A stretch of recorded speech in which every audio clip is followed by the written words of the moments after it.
হিমেল Hasan Zidane তিনি বলছেন বাংলাদেশ থেকে দেখছি হায়রে বোকা মন গানটা প্লিজ আচ্ছা গাইবো।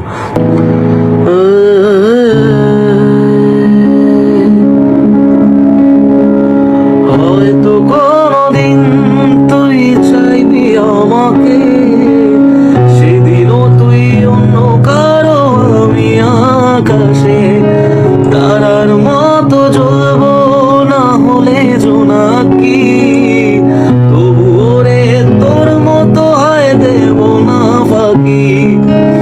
একদিনও কি ভালোবাসা ছিল না রে মনে, দারুণ খেলা খেলে গেলি আমার গোপনে। আমায় কাঁদাস না আর কাঁদাস না রে তুই, তোর স্মৃতি ছাড়া নেই রে আর কিছুই। আমায় কাঁদাস না আর কাঁদাস না রে তুই, তোর স্মৃতি ছাড়া নেই রে আর কিছুই। ওরে পিয়া ওরে পিয়া